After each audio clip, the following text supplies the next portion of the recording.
Dinajpur পার্বতীপুরে NCP নেতা তারিকুল ইসলাম চাঁদাবাজি করতে গিয়ে হাতে নাতে ধরা পড়েছে। সবাই ভিডিওটা শেয়ার করে দিয়ে সঙ্গেই থাকবেন, সবাই বেশি বেশি শেয়ার করে দিবেন।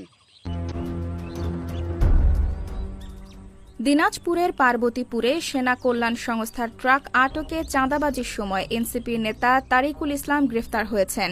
বৃহস্পতিবার রাতে পার্বতীপুরের মহেশপুরের রসুলপুর এলাকায় চাঁদাবাজির সময় সেনাবাহিনীর সদস্যরা তাকে গ্রেফতার করেন।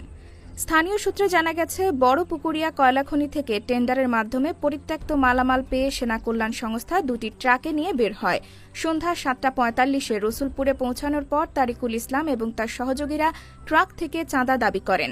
খবর পেয়ে সেনা সদস্যরা দ্রুত ঘটনাস্থলে পৌঁছান এবং তাকে গ্রেফতার করে পার্বতীপুর মডেল থানায় সোপর্দ করেন। তবে তারিকুলের সহযোগীরা পালিয়ে যায়। এনসিপির এই নেতা নিজেকে পার্বতীপুরের মুখ্য সংগঠক বলে দাবি করতেন। পার্বতীপুর মডেল থানা পুলিশের ভারপ্রাপ্ত কর্মকর্তা আব্দুল্লাল মামুন গণমাধ্যমে বলেন, এনসিপি নেতা তারেককে রাত ১০টার দিকে থানায় হস্তান্তর করেছে সেনাবাহিনী ও র্যাব ১৩। এই ঘটনায় রাতেই সেনা কল্যাণ সংস্থার দায়িত্বপ্রাপ্ত প্রতিনিধি আরিফুল ইসলাম বাদী হয়ে মামলা দায়ের করেছেন।